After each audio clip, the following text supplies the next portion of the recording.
የቴህራን ነዋሪዎች የጥፋት ሌሊት ብለው የጠሩት አስፈሪ ሰዓት ደርሷል።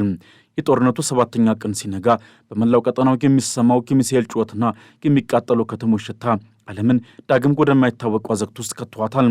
በአሁኑ ሰዓት ታሪክ እየተጻፈ ያለ ቢሆንም ይህ ታሪክ ግን በደምና በእሳት የተሞላ ነው። የአሜሪካው ፕሬዚዳንት ዶናልድ ትራምፕ በታሪካቸው እጅግ አስደንጋጭ የሚባለውን ትዕዛዝ ከዋይት ሃውስ አስተላልፈዋል።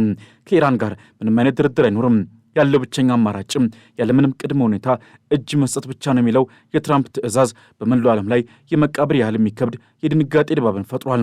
ትራምፕ በገዛ ማህበራዊ ገጻቸው ላይ እንዳሰፈሩት ይህ ጦርነት በ4 ወይም በ5 ሳምንታት ውስጥ ሊጠናቀቅ እንደሚችል ቢገምቱም ምንም አይነት የጊዜ ገደብ የለኝም፣ ስራውን ሰርቼ መጨረስ ብቻ ነው የምፈልገው በማለት ለኢራን አገዛዝ የመጨረሻውን የሞት ደወል ደውሏል። ትራምፕ አክለውም አያቶላህ አሊ ካሚኒ ከተገደሉ በኋላ በሚሾሙ አዲስ መሪ ላይ በቀጥታ ጣልቃ የመግባት ፍላጎት እንዳላቸውም ገልጸዋል። ኢራን ታላቅ የወደፊት ዕድል ይኖራታል፣ ኢራን ዳግም ታላቅ እናደርጋታለን ሚጋ የሚለው አዲሱ መፈክራቸውም ለኢራን ስላቅ ሆኗል። የኢራንን ሉዓላዊነት ሙሉ በሙሉ ለመቆጣጠር ያላቸውን እቅድም የሚያሳይ ሆኗል። ጦርነቱ 7ኛ ቀኑ ላይ ሲደርስ ግን በምድር ላይ ያለው እውነታ ከቃላት በላይ አስፈሪ ሆኗል። የእስራኤል አየር ኃይል በቴህራን ላይ 15ኛውን ዙር የአየር ድብደባ የፈጸመ ሲሆን ነዋሪዎች እስካሁን ካዩት ሁሉ እጅግ የከፋውና የጨለመው ሌሊት እንደነበር እየተናገሩ ነው። በቴህራን ሰማይ ላይ የሚታየው ጥቅጥቅ ያለ ጥቁር ጭስና የሚሰማው የግዙፍ ፍንዳታ ድምፅም ከተማዋን ወደ ፍርስራሽነት እየቀየራት መሆኑን ምስክሮች ይገልጻሉ። እስራኤል በኢራን ላይ ብቻ ሳይሆን በሊባኖስም ላይ ታይቶ የማይታወቅ እሳትን አዝንባለች። በአንድ ቀን ውስጥ ብቻ ከ500 በላይ ኢላማዎች በመላው ሊባኖስ ተመትተዋል። የቤይሩት ደቡባዊ ግዛቶችና የሲዶን ከተማ በእሳት እየነደዱ ይገኛሉ። በሲዶን ብቻ የ5 ሰዎች ሕይወት ማለፉ የተነገረ ሲሆን በቤይሩት የሚገኘው የኢራን ኤምባሲ አቅራቢያ የእስራኤል ሚሳኤል መውደቁ ጦርነቱን ወደማይመለስበት ዲፕሎማሲያዊ ቀውስ ገፍቶታል። እስራኤል ለደቡብ ሊባኖስና ለቤይሩት ነዋሪዎችም ቤታቸውን ጥሎ እንዲወጡ ባስተላለፈችው ትዕዛዝ ምክንያትም በሚሊዮኖች የሚቆጠሩ ሰዎች በመንገድ ላይ ወድቀው ይገኛሉ። መፈናቀልና ሰቆቃ የቤይሩት አዲስ መልክ ሆኗል። ኢራን በበኩሏ የአሜሪካን ጠቢት ለመስበር በሚመስል መልኩ የአጸፋ እርምጃዋን አጠናክራለች። የኢራን የታጠቁ ኃይሎች በኩዌት በሚገኙ የአሜሪካ የጦር ሰፈር ላይ የድሮንና የሚሳኤል ጥቃት መፈጸማቸውን በይፋ አውጀዋል። ምንም እንኳን አሜሪካ ጉዳት አልደረሰብኝም ብትልም የኢራን ሚሳኤሎች ግን አሁንም የአሜሪካን የጦር ሰፈሮች ኢላማ ማድረጋቸውን ቀጥለውበታል። የኢራን ባለሥልጣናት ለዓለም ያስተላለፉት ማስጠንቀቂያ ደግሞ ይበልጥ አስደንጋጭ ነው። የአሜሪካንን መንግሥት ዕዳ የሚገዙና በወንድ ላይ ኢንቨስት የሚያደርጉ ድርጅቶች ሁሉ ሕጋዊ ኢላማዎቻችን ናቸው፣ ምክንያቱም ጦርነቱን በገንዘብ እየረዱ ነው በማለት የኢኮኖሚ ጦርነቱን ወደ ዓለም አቀፍ የፋይናንስ ተቋማት ጎትተውታል። የዓለም የኢኮኖሚ ደም ስር የሆነው የነዳጅ አቅርቦት አሁን ሙሉ በሙሉ አደጋ ላይ ወድቋል። ግዙፉ የመርከብ ድርጅት ማይርስክም በመካከለኛው ምስራቅ ያለውን ስራ ሙሉ በሙሉ አቁሟል። ኢራን የሆርሙዞች መጠን በተግባር ከዘጋች በኋላ በባሕረ ሰላጤው የሚገኙ የነዳጅ ታንከሮች ነዳጅ መሸከም አቁመው ተቆልለዋል። የነዳጅ ዋጋ በአሜሪካ ውስጥ እንደ አውሮፓውያን አቆጣጠር ከ2004 መስከረም በኋላ ከፍተኛው ደረጃ ላይ ደርሷል። የኳታር የኤነርጂ ሚኒስትር ሳድ አልካቢ በሰጡት ማስጠንቀቂያ ይህ ጦርነት የማይቆም ከሆነ የዓለምን ኢኮኖሚ ሙሉ በሙሉ ሊያፈራርሰው ይችላል ብለዋል። የነዳጅ ምርት በጥቂት ሳምንታት ውስጥ ሊቆም እንደሚችልና ዓለም በጨለማ ውስጥ ልትወድቅ እንደምትችልም ስጋታቸውን ገልጸዋል። በኢራን ውስጥ ያለው ሰብአዊ ቀውስ ደግሞ ልብ ሰባሪ ነው። የኢራን ጤና ሚኒስቴር እንዳስታወቀው እስካሁን ከ2000 በላይ ሰዎች ቆስለው ሆስፒታል ይገኛሉ። 625 የሚሆኑት ደግሞ አስቸኳይ ቀዶ ጥገና ተደርጎላቸዋል። ከቆሰሉት መካከል የ4 ወር ሕፃንና የ94 ዓመት አሮጊት እንደሚገኙበት መታወቁ ጦርነቱ ዕድሜና ጾታ ሳይለይ ሰዎችን እየቀጠፈ መሆኑን ያሳያል። እስካሁን ከተገደሉት መካከል 198ቱ ሴቶች ሲሆኑ 8 የጤና ባለሙያዎችም በሥራ ገበታቸው ላይ ያሉ በሚሳኤል ተገድለዋል። 11 ሆስፒታሎችና 12 አምቡላንሶችም በእስራኤልና በአሜሪካ ድብደባ ወድመዋል። ይህ ሁሉ ጥፋት እየደረሰ ባለበት ወቅት ግን በቴህራን ጎዳናዎች ላይ በሺዎች የሚቆጠሩ የኢራን ደጋፊዎች የአያቶላህ አሊ ካሚኒ ፎቶ ይዘው ይወጡ ሲሆን አገዛዙም አሁንም ጠንካራ ነው የሚል መልእክትን ለጠላቶቻቸው ለማስተላለፍ እየሞከሩ ነው። ጦርነቱ ወደ ጎረቤት ሀገራትም እየተረጨ ቀጥሏል። ኢራን በኢራቅ ኩርዲስታን የሚገኙ ተቋሚ ቡድኖችን በሚሳኤል መታለች። የአሜሪካ ቅጥረኞች ወደ ኢራን ለመግባት ቢሞክሩ ዋጋቸውን ያገኛሉ በሚል ያስጠነቀቀችው ቴህራንም የኩርድ ተቃዋሚዎችን የጦር ይዞታዎች አውድማ አድርጋቸዋለች። በሌላ በኩል በኳታር፣ በባህሬን፣ በኩዌትና በተባበሩት አረብ ኤሚሬትስ የማስጠንቀቂያ ደወሎች ወይም ሳይረንስ ሲሰሙ ውሏል። በዶሃ ነዋሪዎች በቤታቸው እንዲቆዩ የሚል ከፍተኛ የደህንነት ስጋት ማስጠንቀቂያ በስልካቸው ተልኮላቸዋል። በባህሬንና በኤሚሬትስም የኢራን ድሮኖች የአየር ክልሉን እየጣሱ መሆናቸው ስጋቱን የከፋ አድርጎታል። በባስራ ዓለም አቀፍ አውሮፕላን ማረፊያ ላይ የተሰነዘረው የድሮን ጥቃት ደግሞ የአየር ትራንስፖርቱን ይበልጥ አደጋ ላይ ጥሎታል። የጀርመኑ መሪ ፍሬድሪሽ ሜርዝ በሰጡት ማስጠንቀቂያ የጦርነት መራዘሙ ለአውሮፓ ደህንነት ትልቅ ስጋት መሆኑን ገልጸዋል። የኢራን አለመረጋጋት የአውሮፓን ያህል ደህንነት አደጋ ላይ ሊጥልና ቁጥጥር የማይደረግበት የስደተኞች ጎርፍ ሊያስከትል ይችላል ብለዋል።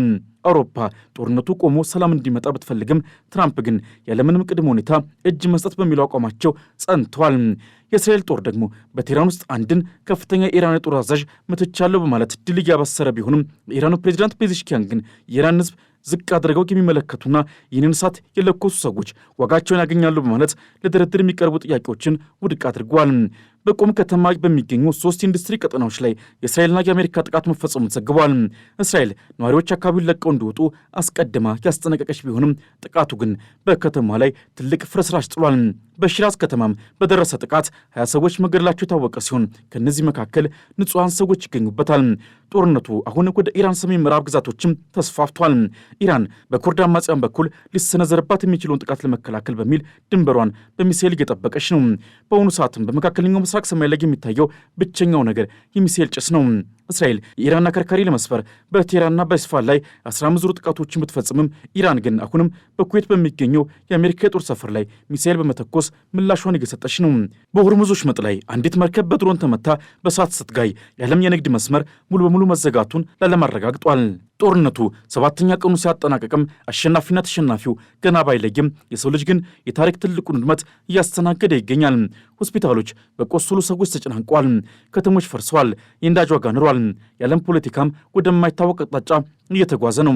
ትራምፕ ኢራንን ታላቅ እናደርጋታለን እያሉ ቢፎክሩም አሁን ግን ኢራንም ሆነች መላው ቀጠናው ወደ አመድነት እየተቀየሩ ይገኛሉ። የ7ኛው ቀን ጦርነት የታሪክ ጥቁር ጠባሳ ሆኖ ይጠናቀቃል። ነገር ግን የ8ኛው ቀን ንጋት ምን አይነት ልቂት ይዞ እንደሚመጣ ማንም ሊገምቱ አይችልም። ዓለም አሁን እስትንፋሷን ይዛ ቀጣዩን የሚሳኤል ፍንዳታ ትጠባበቃለች። እዚህ ሁሉ እልቂትና የ7ኛው ቀን ውጥረት ቀጣይ ምዕራፍ ምን ሊሆን ይችላል የሚለው ጥያቄ አሁን የዓለምን ዲፕሎማቶችና የጦር ስትራቴጂስቶችን እንቅልፍ ነስቷል። ነገሮች ከቁጥጥር ውጭ በወጡበት በዚህ ሰዓትም በቀጣይ ቀናት የሚጠበቁት ክስተቶች ጦርነቱን ወደማይመለስበት የጥፋት ደረጃ ሊያደርሱት እንደሚችሉ ፍንጮች እየታዩ ነው። በመጀመሪያ ደረጃ የፕሬዚዳንት ትራምፕ ያለምንም ቅድመ ሁኔታ እጅ መስጠት የሚለው ጥያቄ ለኢራን አገዛዝ የቀረበ የሞት ወይም የሽረት ምርጫ ነው። ኢራን ይህንን ጥያቄ በፍጹም እንደማትቀበለውና የኢራን ሕዝብ ዝቅ ተደርጎ ሊታይ አይገባም በማለት መግለጫ መስጠቷም በቀጣይ የሚኖረው የትግል አይነት ወደ መጨረሻው ፍልሚያ እንደሚሸጋገር ያሳያል። ትራምፕ ጦርነቱን በ4 ወይም በ5 ሳምንታት ውስጥ ለመጨረስ ቢፈልጉም ኢራን ግን ጦርነቱን ወደ ረጅም ጊዜ የሽምቅ ውጊያ እንዲሁም የቀጠናዊ ትርምስ የመቀየር ስትራቴጂን ልትከተል ትችላለች። ይህ ደግሞ አሜሪካና እስራኤል ያቀዱትን ፈጣን ድል አደጋ ላይ ሊጥለው ይችላል። በወታደራዊ ረገድ በቀጣይ የሚጠበቀው ትልቁ እርምጃ እስራኤልና አሜሪካ በቴህራን ላይ የሚያካሄዱትን የአየር ድብደባ ወደ ምድር ወረራ ወይም ወደ ኢራን የኒውክሌር ጣቢያዎች ማዞር ይሆናል። እስራኤል አሁንም የኢራን የሚሳኤል አቅም ከፍተኛ እንደሆነ ማመኗ የመከላከያ እርምጃ በሚል ስም ወደ ኢራን ግዛት ውስጥ ልዩ ኮማንዶዎችን ሊያሰማሩ እንደሚችሉ ይገመታል። በሊባኖስ በኩል ደግሞ እስራኤል ለቤይሩትና ለደቡብ ሊባኖስ ያስተላለፈችው የማስለቀቂያ ትዕዛዝም በቀጣይ ሰዓታት ውስጥ ታይቶ የማይታወቅ እጅግ ሰፊ የምድር ወረራን ሊጀምር እንደሚችል ትልቅ ምልክት አለ። ቤይሩት የምድራዊ ጦርነት ማዕከል ልትሆንም ትችላለች። በኢኮኖሚው ዘርፍ ዓለም አቀፍ የኢኮኖሚ ውድቀት የመከሰቱ ዕድል አሁን ካለው በላይ ሰፍቷል። የሆርሙዝ ወሽመጥ በተግባር መዘጋቱና የማረስክ ሥራ ማቆም የነዳጅ ዋጋን ማንም ሊቆጣጠረው በማይችል ደረጃ ላይ ሊሰቅለው ይችላል። በቀጣይ ቀናትም የነዳጅ እጥረት በመላው ዓለም ላይ መታየት ይጀምራል። የኢራን ባለሥልጣናት የአሜሪካን ቦንድና ዕዳ የሚገዙ ድርጅቶችን ኢላማ ናቸው ማለታቸው በቀጣይ በአሜሪካና በአውሮፓ የፋይናንስ ገበያዎች ላይ ከፍተኛ የሳይበር ጥቃት ወይም ቀጥተኛ ጥቃቶች ሊሰነዘሩ እንደሚችሉ ፍንጭ ይሰጣል። ይህ ደግሞ ጦርነቱን ከባሩድ ድምፅ ባለፈ ወደ ዲጂታልና ፋይናንሳዊ ውድመት ሊወስደው ይችላል። በቀጠናዊ ደረጃ የባሕረ ሰላጤው ሀገራት ሳውዲ፣ ኳታር፣ ኤሚሬትስና ኩዌት ዕጣ ፈንታም እጅግ አሳሳቢ ነው። ኢራን በአሜሪካ የጦር ሰፈሮች ላይ የምትሰነዝረው ጥቃት በቀጣይ የእነዚህን ሀገራት የኢኮኖሚ ተቋማትና ከተሞች ሊነካ ይችላል። በኳታርና በባህሬን የተሰሙት የማስጠንቀቂያ ደወሎችም በቀጣይ ቀናት ዜጎች በቤታቸው ታፍነው እንዲቀመጡ አሊያም በብዛት ከአካባቢው እንዲሰደዱ ሊያደርግ ይችላል። የጀርመኑ መሪ እንዳሉትም ይህ አለመረጋጋት ወደ አውሮፓ የሚጎርፍ ታላቅ የስደተኞች ማዕበልን ሊቀሰቀስ ይችላል። በመጨረሻም በኢራን ውስጥ ያለው የስልጣን ሽግግር ጉዳይ በቀጣይ ቀናት ትልቅ ትኩረት የሚሰጠው ይሆናል። አዲስ መሪ መሾሙ ጦርነቱን ወደ አዲስ ምዕራፍ ሊያሸጋግረው ይችላል። ትራምፕ በአዲሱ መሪ ሹመት ላይ እሳተፋለሁ ማለታቸውና አሜሪካ በኩርድ አማጽያን በኩል አመፅ ለመቀስቀስ ማቀዷ ኢራንን ወደ እርስ በርስ ጦርነትና ወደ መበታተን ሊመራት ይችላል። በቀጣይ ቀናት የሚሰማው ዜና ወኢራን ያለምንም ቅድመ ሁኔታ እጅ መስጠቷን አለዚያም መላው መካከለኛው ምስራቅ ወደማይጠፋ ሰፊ የእሳት ባርነት መቀየሩን የሚገልጽ ይሆናል። ዓለም አሁን በትልቅ ስጋት ውስጥ ሆና የ8ኛውን ቀን ውሎ ትጠባበቃለች። ለዛሬ በዚሁ አበቃን። ቻናላችንን ሰብስክራይብ በማድረግ ቤተሰብ ይሁኑ። በሚቀጥለው ጊዜ እስክንገናኝ ድረስ ሰናይ ጊዜ ይሁንላችሁ።